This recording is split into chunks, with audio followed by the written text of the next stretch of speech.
that it is possible to have the beginning and the end at the same time. So marami pong spiritual things, circular or cyclical. At ito makikita din natin sa konsepto ng kaligtasan, sa konsepto ng anak ng Diyos being called the Word. The most basic, in fact, the most important teaching there ever is. And that most important teaching is an idea. It is not a story.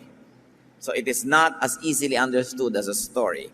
It is a concept that we should always try to keep on learning and learning more and more about to appreciate it. John chapter 1, verse 1. In the beginning was the Word, and the Word was with God, and the Word was God. So in the beginning was the one who is called the Word. And we know that this refers to the Son of God, the Lord Jesus Christ.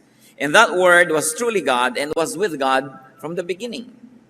Yun pong word sa English na yan actually comes from the Greek word logos, meaning something that is said, including the thoughts behind what is said. It is something that is expressed. So in the beginning was the concept. Jesus is a man. Jesus is divine and God, and at the same time, Jesusness is a concept. It's an idea. Bakit nagkaroon ng Jesus? Bakit nagkaroon ng Jesucristo? Bakit nagkaroon ng anak ng Diyos na nagsakatawang tao? Bukod sa si Jesus ay isang tao at Diyos na sabay, yung buong ideya sa likod niya ay isang konsepto that only God could have conceived. This word would refer to Jesus Christ, and Jesus Christ is what is thought of and expressed by God Himself.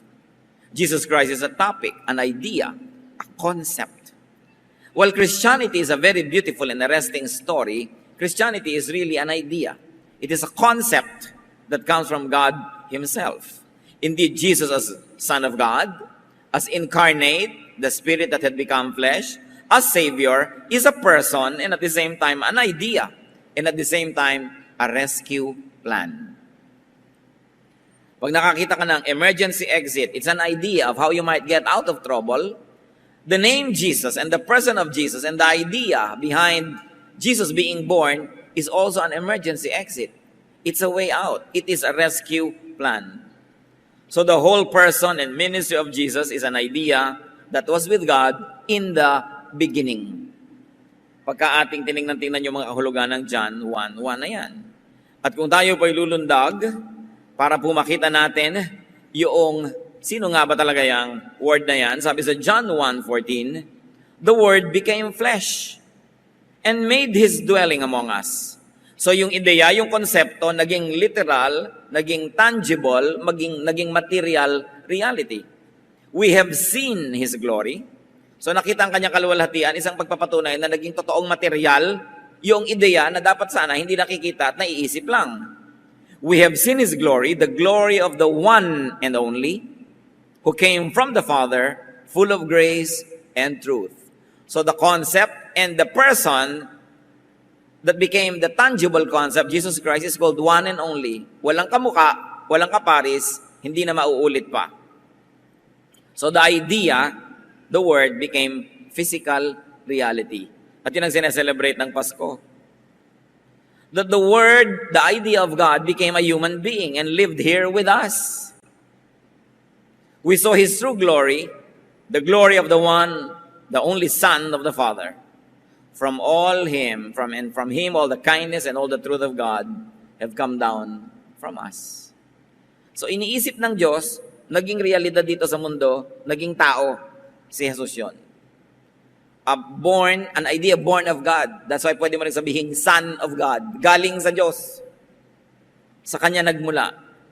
The expression, including the thought, the reasoning, the idea, became a person and lived with humanity. Hayaan yung paulit-ulitin ko kasi hindi naman talaga ganun kadali na namnamin at i-digest itong konsepto ng John 1:1. At sabi sa John 1:2, He was with God in the beginning. Therefore, the Word, referring to the person that became the Word, which is Jesus, the expression and thought that is Jesus, the idea of Jesusness, was with God in the beginning. No? Nandyan yan sa simula pa lang ng buhay ng tao. John 1:3-5, Through him, meaning the Word, or later on we will find out the Word had become Jesus. Through him, all things were made. Without him, nothing was made that has been made. In him was life, and that life was the light of men. The light shines in the darkness, but the darkness has not understood it. Mga description tungkol kay Jesus yan. Light of the world. Life. The water of life, or the living water. No? Light that shines in the darkness. Sabi, ang liwanag na ito ay tinapon ng Diyos sa kadiliman, subalit hindi naunawaan ng dilim ang liwanag na ito. Jesusness was the life and the light of men. And it's even very, very scientific that life began from light. Na dahil sa liwanag, nagkaroon ng mga halaman, nagkaroon ng photosynthesis, at nagkaroon ng mga kakainin, yung mga naging mga hayop at maging tao, na yun ang pinagmumulan ng lahat-lahat. And very interestingly, that life and that light shines. John 1:10-11. He was in the world, and though the world was made through him, the world did not recognize him.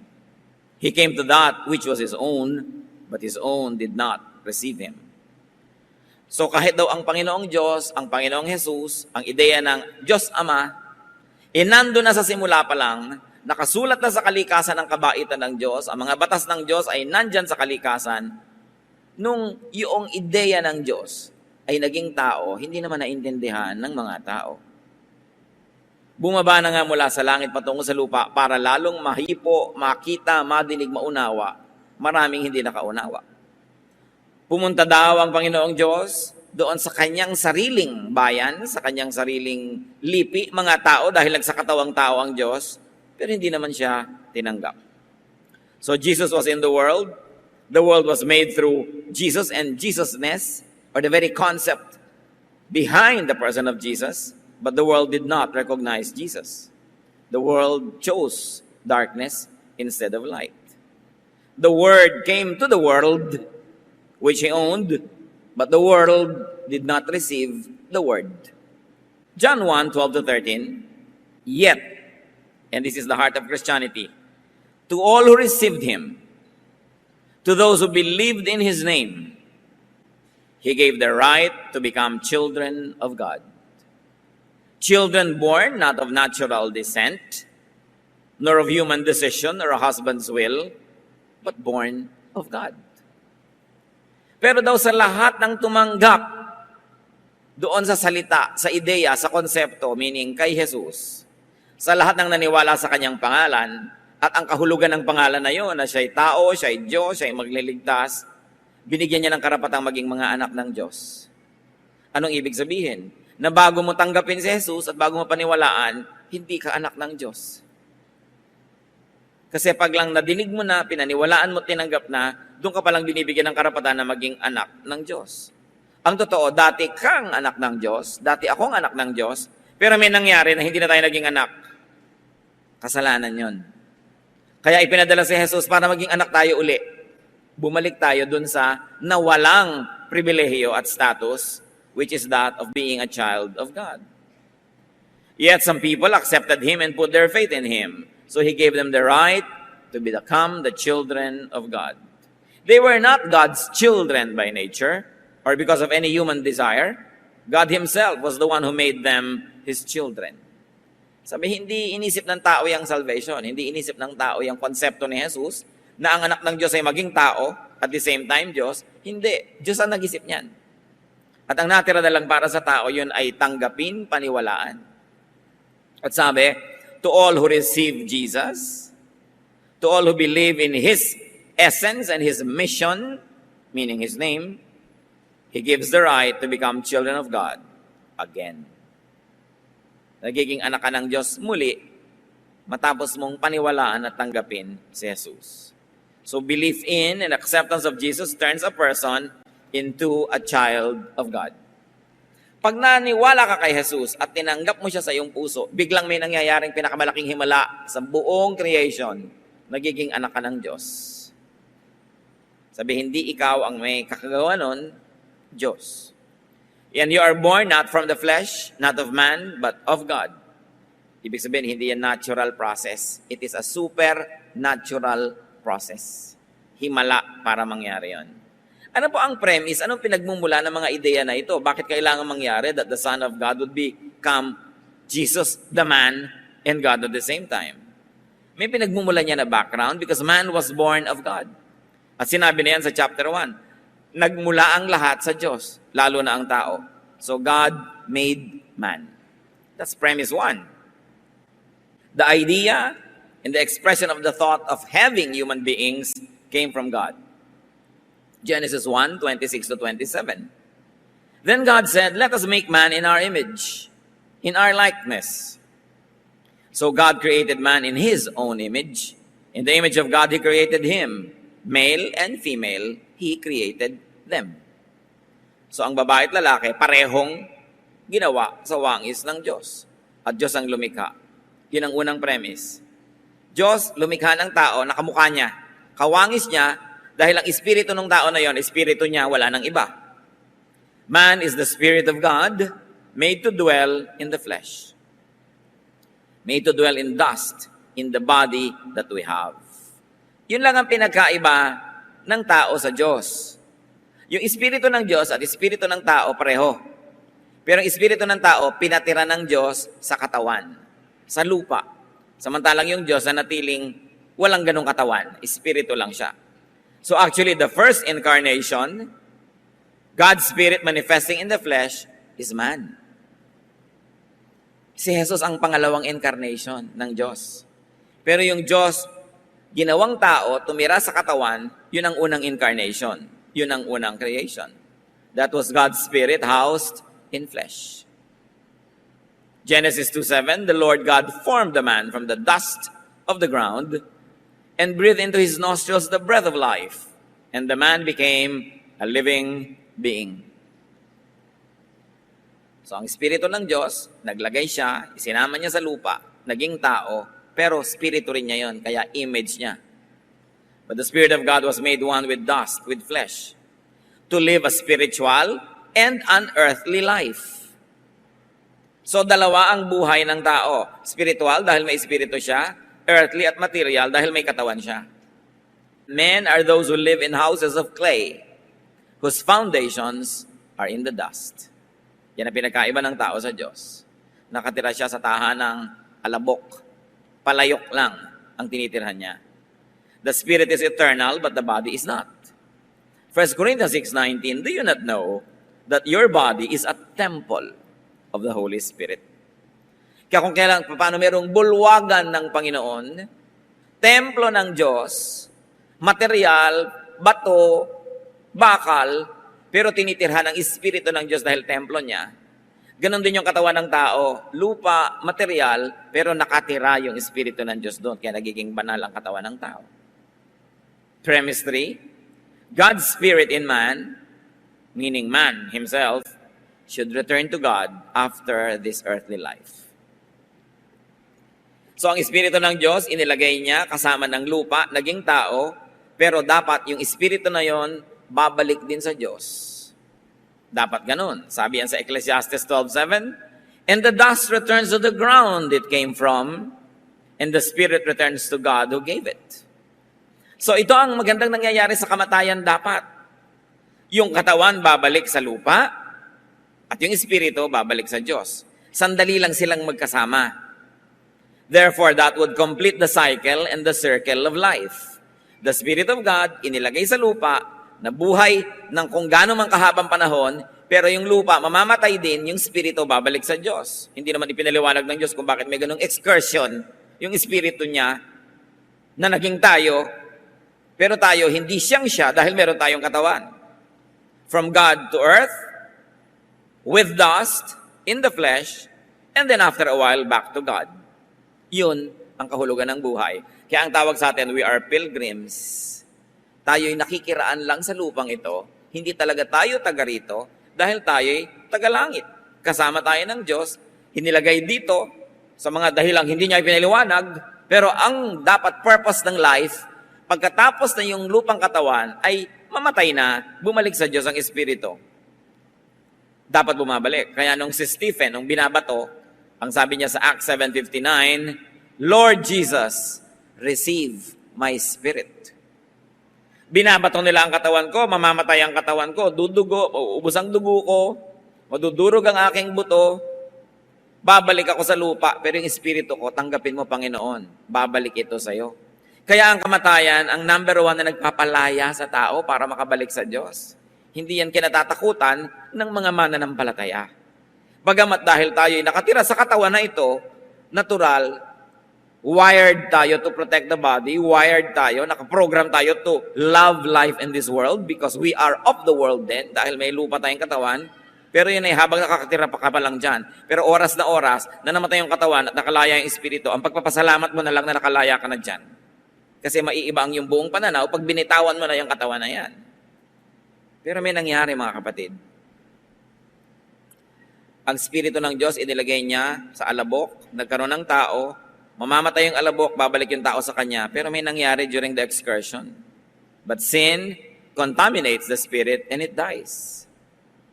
Yun ang pumasok. Yung dapat sana, yung espiritu mo makakawala sa katawan, babalik ka sa Diyos, pero yung espiritu ay nadumihan ng kasalanan. And because of that, sin traps man away from God and prevents man from returning to God. Hindi makukumpleto yung circle, hindi makukumpleto yung cycle, dahil hindi na ngayon makakauwi sa Diyos ang espiritu, dahil nagkasala na ito, marumi na ito, hindi na ito karapat-dapat, makiisa muli sa espiritu ng Diyos na puro, dalisay, holy. Genesis 2:17, bakit pumasok yung kasalanan? You must not eat from the tree of the knowledge of good and evil, for when you eat of it, you will surely die. Yan ang sinasabi ng Diyos. At hindi katawan ang mamamatay dito, spirit. Kasi nung si Adan at si Eva kumain ng forbidden fruit, hindi naman namatay yung katawan nila eh. Therefore, yung mamamatay, pag kinain nila yon, hindi yung katawan. May namatay, yung spirit. At lahat ng tao nagkakasala, namamatay yung spirit. So niya, huwag niyong gagawin ito. Don't cross the line. May isang bawal. Don't aspire to be like God while you are in this body. Kaya ang sabi ng serpent kay Eva, when you eat it, you will be like God. So, when Eve saw that it was to be desired to make one wise like God, knowing knowledge between good and evil, she ate. What does it mean to know knowledge between good and evil? It is for you to decide what is good for you and what is bad for you. Yun ang rebellion.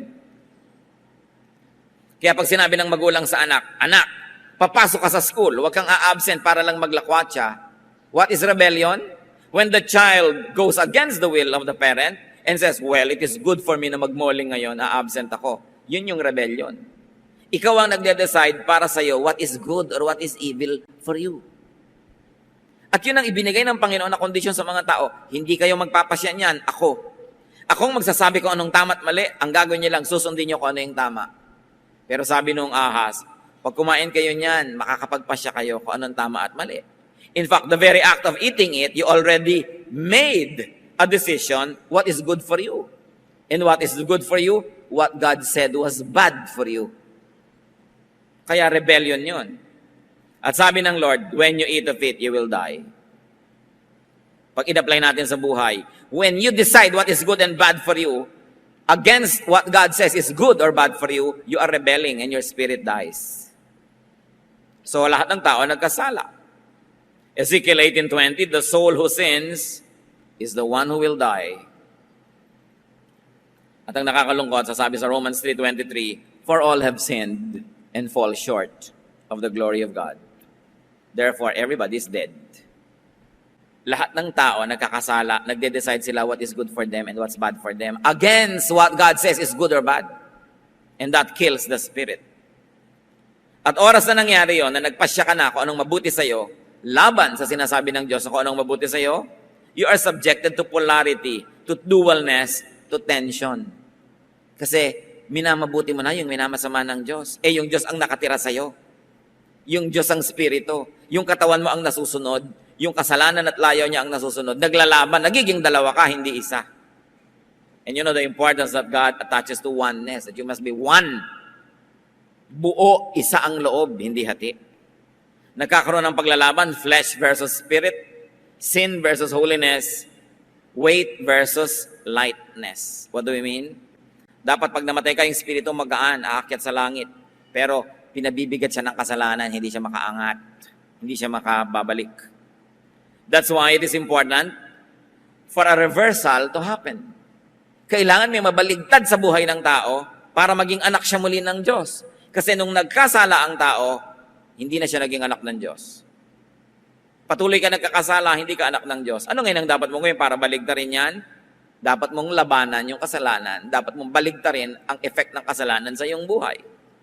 Yang sabi ng 1 Corinthians 15:53, "For the perishable must clothe itself with the imperishable, and the mortal with immortality." Tayong tao lang, alabok lang, dapat muling magkaroon ng buhay na walang hanggan. Tayong nabubulok ay dapat matalo nung hindi nabubulok. At yun yung Espiritu ng Diyos. Kaya ang sabi ni Pablo, kahit pa nga daw nasisira ang katawan niya sa paglilingkod, napaparusahan, nagugutom, pero yung Espiritu niya, dahil naglilingkod siya sa Diyos, lalong nagiging bata at bago. 2 Corinthians 4:16, "Though outwardly we are wasting away, yet inwardly we are being renewed day by day." Kahit sa tingin ng tao, nasasalanta ang aming katawan, ang aming namang espiritu ay lalong nagiging bago, malinis at masigla dahil sa paglilingkod sa Diyos. At dahil sa kasalanan ng tao, there is separation and contradiction between the body and the spirit.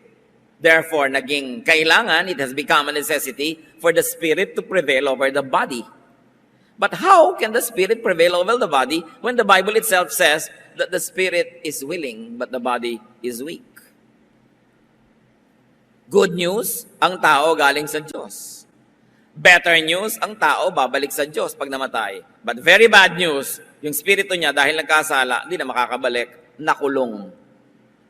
Outside of God's presence. So how do you complete the cycle and the circle of life? Paano babalik yung espiritu ng Diyos na ipinahiram at dapat ay bumalik sa Kanya? How do you return to God? How do you transcend the weight of sin? How do you leave the body on earth when man was trapped in it due to attachment to earthly and worldly things? Therefore, the Word, Jesus was born. God has the idea. God devises a way and designs a plan to rescue and to save man from death, from condemnation, from the trap of the flesh, which we call salvation. Which is why there is Jesus and which is why there is the church. Salvation is the reason for everything. Dalawa lang yan mga kapatid, creation and then salvation. Because man and the world that were all created by God were destroyed by sin. Now God operationalizes His plan. What does God do? God sends Jesus. The Word, the idea of how to save man is sent by God in the flesh. Galatians 4:4, when the time had fully come, God sent His Son. In other words, God puts His plan in motion. And John 3:16, for God so loved the world that He gave His one and only Son, that whoever believes in Him shall not perish, but have eternal life. The same idea. Ganun na lang ang pagmamahal ng Diyos sa mundo, na ipinadala niya ang Kanyang sarili, ang Kanyang anak, ang Kanyang espiritu, ang ideyang galing sa Kanya, para kung sino man ang maniwala sa planong ito, tumanggap dun sa plano at sa tao at Diyos na si Jesus, na kumakatawan sa plano na yon, ay makakabalik sa Kanya. Beautiful idea. Mahal ng Diyos ang mundo. Bakit? Nung ang Espiritu ng Diyos ay itiniran niya sa lupa. Ano ba yung lupa? Nitrogen, potassium, di ba? Oxygen, iron, lahat na, magnesium ng mga nasa vitamina. Yan ang element ng lupa. Kinuha ng Diyos, nilagyan niya ng Espiritu niya. Anong ginawa niya? Ikinasal ang Espiritu ng Diyos sa lupa. Ikinasal ang Espiritu ng Diyos sa mundo, sa puno, sa bato, sa bundok, sa ilog. Kaya ang mga anak ng Diyos dapat minamahal ang kalikasan. Dahil nung nakiisa ang Espiritu ng Diyos sa tao, hindi lang yun sa tao, sa lahat ng elemento ng mundo, ng material world, nakiisa ang Espiritu ng Diyos. Kaya mga primitive religion sometimes worship God by worshiping stones and rocks and trees. They are wise to know na nakiisa doon ang Espiritu ng Diyos. But nagpadala naman ng Diyos ng person, His Son, the Lord Jesus Christ, para doon ma-focus yung ating pagsamba at doon tayo humingi ng kaligtasan. So ang mga tao'y ligaw na wala, ipinadala ngayon ang anak ng Diyos na tinatawag nating si Jesus, na hindi lang tao, I always emphasize, kundi isang ideya na naging tao. Luke 19:10, "For the Son of Man came to seek and to save what was lost." Now, what are the mechanics? Paano mangyayari? Ililigtas. Siyempre, ang Diyos, just. Dapat ang lahat ng mali, parusahan. Ang lahat ng mabuti, gantimpalaan. Just siya eh. Pero ang Diyos, merciful din, mahabagin. Anong ibig sabihin ng mahabagin? Yung nagkasala, pinapatawad. Paano mo pagsasamahin ang habag at katarungan? How will you satisfy both God's mercy and justice? It is only through the Word, the idea, the person of Jesus. And what would be the mechanics of salvation? Jesus, the Son of God, the Spirit of God, the idea of God would be human. Would unite with humanity and would take man's sin and punishment unto himself. Namnamin nyo yan. Yung Espiritu ng Diyos, magsusuot din ng katawan ng tao para maging tao siya. At habang siya'y tao, identified with humanity, tatanggapin niya sa kanyang katawan ang lahat ng parusang nakalaan sa dapat lahat ng katawan nyo, katawan ko, nating lahat, katawan nating mga nagkasala, ililipat sa kanya.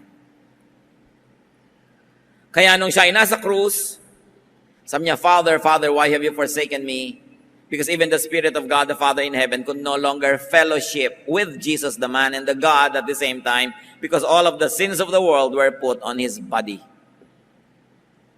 At nung namatay siya, nadala-dala yung kasalanan ninyo at kasalanan ko na nating lahat, nalibing kasama ng kanyang katawan. Anong nangyari? Bumangon ng kanyang espiritu, iniwan yung kasalanan sa libingan, bayad na. Because the life of Jesus is greater than the life of all lives that lived, are living, and will still be born. Why? Because while He is a man, He's also God. Ganun kahalaga yung buhay niya. Isang buhay, higit pa sa buhay nating lahat. Kaya nung ibinayad yung buhay na yon, bayad tayong lahat. Naliligtas ang lahat. The plan was that Jesus would take man's sin and put it upon Himself, and that Jesus would give His life, His light, His holiness to man. Palit. Kaliwaan yan.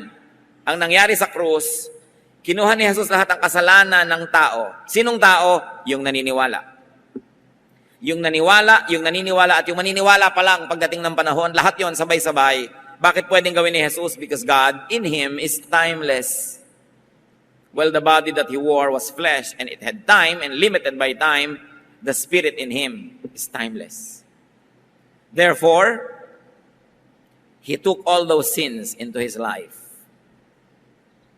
Pwede bang magsama yung kasalanan at kabanalan? Hindi. So ang ginawa niya, yung kabanalan niya, tinanggal niya sa kanyang sarili at ibinigay niya sa lahat ng nananalig at mananalig pa lang. So when you say you believe in Jesus, this is what happens. You say, Jesus, take my sin, let it be yours, and die for it, please. So I won't have to die. And I'm going to take your holiness and make it mine. That will make me holy, not because I'm holy, but because I believe in you. And when I am holy because I believe in you, when I die, I go back to God. That is what Christianity is all about. Pag hindi malinaw sa atin yan, nag-hit and miss, trial and error lang tayo sa ginagawa natin sa buhay. Kailangan malinaw na malinaw. When you become a Christian, there's a total exchange of composition and position with Jesus. You take His holiness upon you, and you give your sin to Him, and He dies for it. And then you become free because He died. Kaya sabi sa Isaiah 53:5, but He was pierced for our transgressions. He was crushed for our iniquities. The punishment that brought us peace was upon Him, and by His wounds we are healed.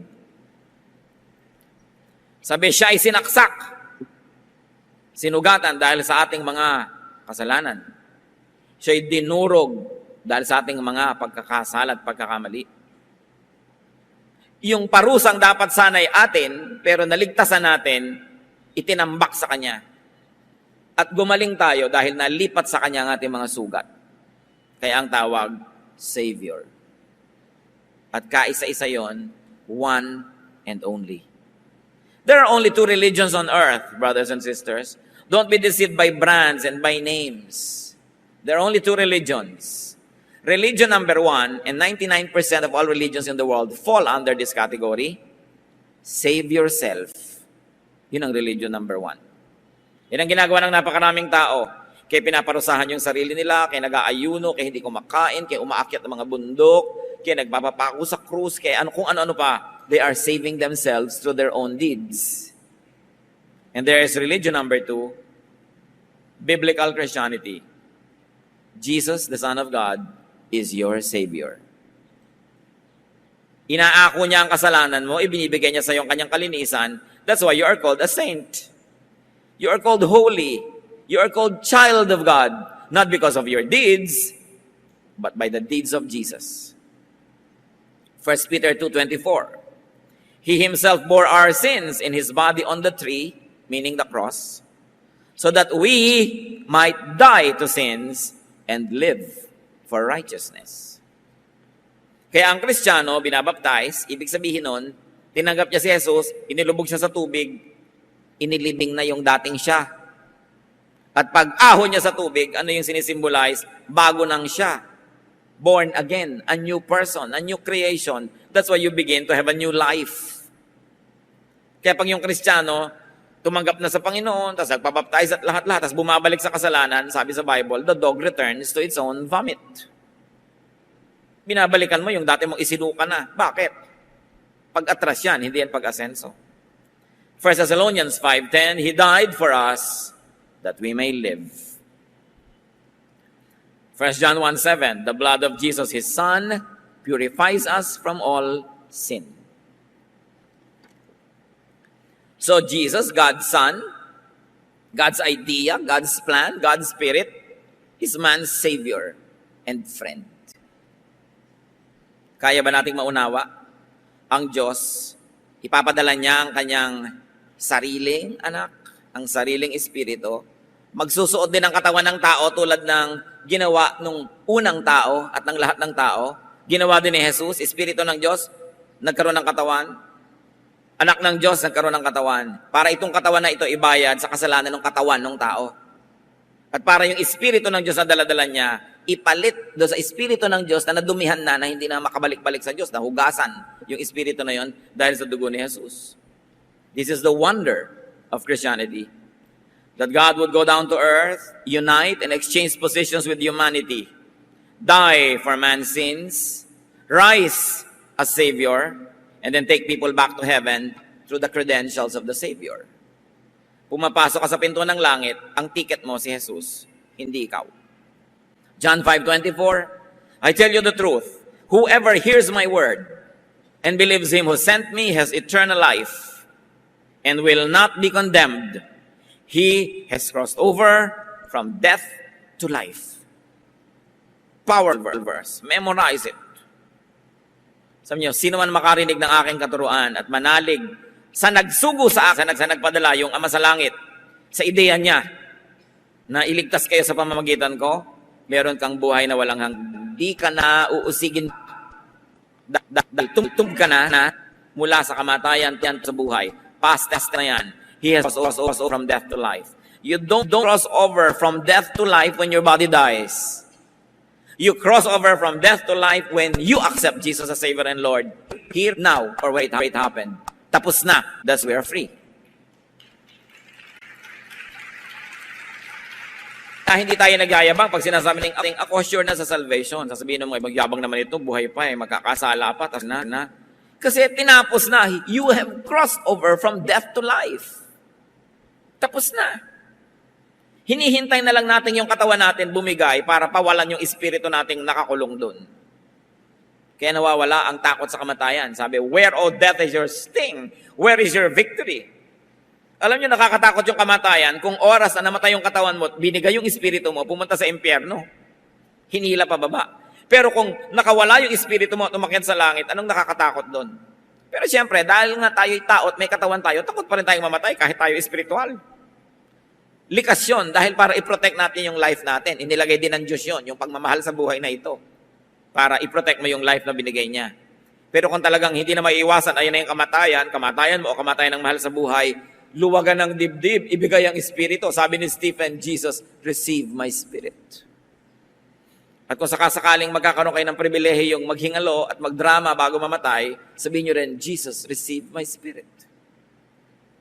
Kesa kung ano-anong mga kinakatakutan mo, ayan na sila, dumadating na sila. Di ba? Ayan, dumidilim na. Napakasarap sabihin, Lord, receive my spirit. That's why Jesus, or the idea of Jesusness, is the only way. John 14:6. Jesus answered, I am the way, and the truth, and the life. No one comes to the Father except through me. Walang makararating sa Ama na hindi dadaan kay Jesus. Bakit? Siya lang yung nakipag-exchange sa iyo Siya lang yung galing sa Ama na ipinadala, kamukha ng ipinadala yung Espiritu sa tao. Ipinadala ito para maging tao, para makipagpalit sa iyo habang siya'y tao. Walang iba. There is no name given under heaven by which men are to be saved, except the name of Jesus Christ. That's why it is important for us to share this truth with our loved ones, even with strangers who don't know this. Baka ang mga mahal nyo sa buhay, nandun sa 99% ng religions, they are saving themselves. Parang sabi sa Bible, ang ginagawa ng tao, kahit yung pinakadakila, para lang maruming basahan yan sa harap ng Diyos. It is never enough. Kasi kung enough, ba't pa magpapakahirap si Jesus na mamatay sa krus? Pwede naman pala natin iligtas ang sarili natin. Wala kasing ibang paraan, siya lang. He is the only way. Kaya huwag kayong magpatulog-tulog at magpatamad-tamad sa pag-share ng salvation. Sa pagdadala ng mga tao sa salvation class, sa pag-attend ng mga salvation Bible studies. Kasi kailangan maintindihan yan. Ninyo, ko, at ng lahat ng mga mahal natin sa buhay. At pag oras na dumating ang kamatayan at humiwalay ng Espiritu, wala nang bawian. Kaya kailangan kumilos habang tayo nabubuhay. 1 John 5:12, He who has the Son has life. He who does not have the Son of God does not have life. Ang linaw. Yun lang na kay Kristo ang may buhay. Therefore, the incarnation. At yan ang pinag-aaralan natin kanina pa, John 1:14. The Word, the idea, Jesus became flesh and made His dwelling among men. We have seen His glory, the glory of the one and only, who came from the Father, full of grace and truth. So the work of Jesus Christ is, one, to join man, to rejoin God's Spirit that has become man in the flesh. Actually, may reunion. Nung ang Espiritu ng Diyos na si Jesus ay naging tao, yung Espiritu ng Diyos nakiisa uli. Doon sa Espiritu din ng Diyos na naging tao at nagkasaalana. So nagkaroon ng ganung uri ng union. The work of Jesus is to connect God and man through Him. Nalayo na yung tao Yung Espiritu ng tao, nalayo na sa Espiritu ng Diyos. Dumating si Jesus. At dahil siya'y tao, pwede siyang humawak yung isa niyang kamay na tao sa tao. At dahil siya'y Espiritu, yung Espiritu niya nakahawak sa Espiritu ng Diyos, sa pamamagitan niya na Diyos at tao, yung Diyos at tao ay nagiging isa muli. At kaisa-isa yan, si Jesus lang. Ganun siya kahalaga. Kaya sa pamamagitan ni Jesus, nagiging isa uli tayo sa Diyos Ama. John 14:20, On that day you will realize that I am in my Father, Jesus says, and you are in me, and I am in you. What will happen if Jesus is in the Father, tapos Jesus is in you, and you are in Jesus? It means you will also be in the Father. But without Jesus, you cannot go to the Father. Through Him, naging pwede. So the work of Jesus is to save man, as we have already explained.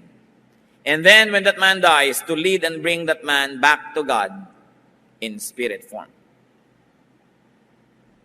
Psalm 68:18, When you, the Savior, ascended on high, you led captives in your train. Ikaw na tagapagligtas nung umakyat ka sa langit, ang dami mong kinaladkad, dinala ng mga tao paakyat. Now, what are the hindrances to salvation? What are the hindrances to freedom from sin, freedom from the flesh, freedom from the world? What are the hindrances to weightlessness para ka lumutang at pumunta sa taas? John 1:10-11. He was in the world, And though the world was made through him, the world did not recognize him. He came to that which was his own, but his own did not receive him. So did not recognize and did not receive. What are the hindrances of salvation? One, ignorance. Lack of recognition of Jesus Christ as the Word of God, as the Savior, as God's way of saving His people. Usually, this also involves lack of recognition of one's true condition and destiny. Yung hindi natin lubos na nakikilala si Jesus at hindi rin natin lubos na nakikilala ang ating sarili. Kasi pag lubos natin kinikilala ang ating sarili, malalaman natin tayo marumi, makasalanan, therefore we need a Savior. Ignorance is an enemy. That's why you need Bible study. You need intellectual understanding. You need knowledge. Kaya dapat ang tao, aral ng aral. Another hindrance of salvation, rejection of Christ. One is rejection because of ignorance, and two is rejection because of false intellect and false wisdom. Yung iba sobrang rumurunong, ayaw na rin maniwala. Yung iba naman sobrang kulang ang karunungan, kaya hindi makapaniwala. Parehong kalaban ng kaligtasan ng Espiritu. Meanwhile, what are the fruits of recognition and acceptance of Christ? The spirit of man becomes a child of God again. Dapat yan ang ambisyon ng bawat tao, maging anak muli ng Diyos matapos magkasala. Man's spirit returns to its pre-sin state when you accept Jesus. John 1:12-13, pabalik-balik tayo para malinaw. Yet to all who received Him, to those who believed in His name, He gave the right to become children of God. Nagiging anak ka uli ng Diyos. Fruit of recognizing Jesus, the spirit of man is able to return to God. And the spirit of man becomes God-like again. Mahalaga yon, maging kawangis ka uli ng Diyos. 2 Corinthians 3:18, and we are being transformed into His likeness with ever-increasing glory. Ang unang goal mo, masave ka, ipanganak ka muli. Pagkatapos nun, bumalik ka dun sa nawalang image ng Diyos. Therefore, you must grow spiritually. Day by day, you should grow. And every day must become more and more like God. Sayang ang bawat isang araw, isang linggo, isang buwan, isang taon, nakilala mo na si Kristo, tapos hindi umaasenso ang Espiritu mo at hindi ka lalong nagiging kamukha niya. Yung iba pa nga, habang tumatagal, bumabalik, nagiging kamukha uli ni Taning. Umaatras. Sabi, we must grow and be transformed into the likeness of Jesus with ever-increasing glory. This is a process that begins at hearing, believing, and accepting Christ. The way to be saved by Christ, siguro naman napakalinaw na niyan, receive Him. Revelation 3:20, here I am. I stand at the door and knock. If anyone hears my voice and opens the door, I will come in and eat with him and he with me. Sabi ng Panginoon, kumakatok ako sa pintuan ng iyong puso. Sino man ang makarinig o makinig sa aking tinig at magbukas at ako'y papasukin, papasok ako, uupo sa mesa at kakain kasabay niya. And you know what it means? In the desert, people, when you eat with someone, you give your life to him. Sabi niya, dulog ako sa hapagkainan, ibibigay ko sa iyo ang aking buhay.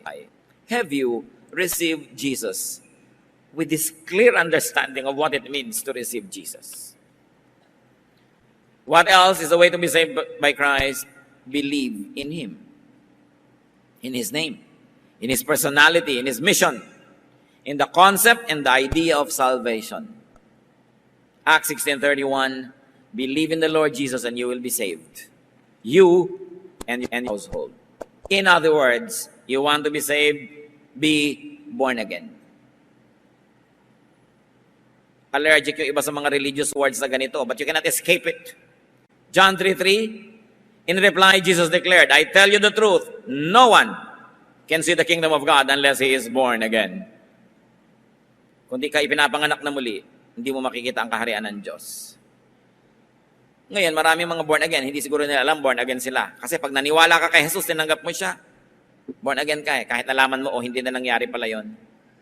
Pero kahit naman simba ka ng simba, sa ulo mo lahat yung buong Biblia, hindi mo pa pala ito ginagawa, hindi ka pa born again, attende ka lang, hindi ka anak ng Diyos.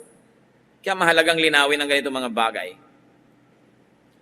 Because the old self will not do. It will not be good enough. You need a new spirit, a new heart, a new way of life. 2 Corinthians 5:17, therefore, if anyone is in Christ, he is a new creation.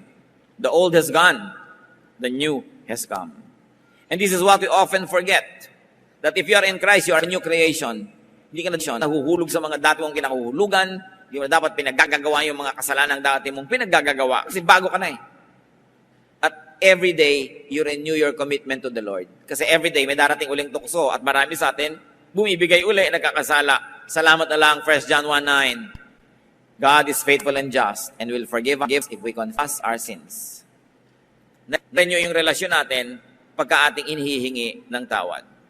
So what is the challenge of this very basic message? We've got to be born again. We've got to be God-like in spirit. Ang kailangan sa buhay, unang ma-born again ka. Pagkatapos, kailangan mag-grow ka ng tuloy. To grow spiritually unto God-likeness. Be God-like in practical terms. When you become already God-like in spiritual way, in a very spiritual way when you have become born again. And this is the only work of the church. Dalawa lang ang work ng church, mga kapatid. Salvation, to win the lost, and then growth, to edify those who have been found. Tinuturuan ka at naglilingkod tayo kasi ang gawain ni Kristo, naglilingkod din. Yan ang ginagawa ng tao. Ano ang kahulugan ng review na ito sa atin, mga kapatid? Aming Diyos, salamat sapagkat kayo Diyos na nagpapaalala ng kahulugan ng kaligtasan.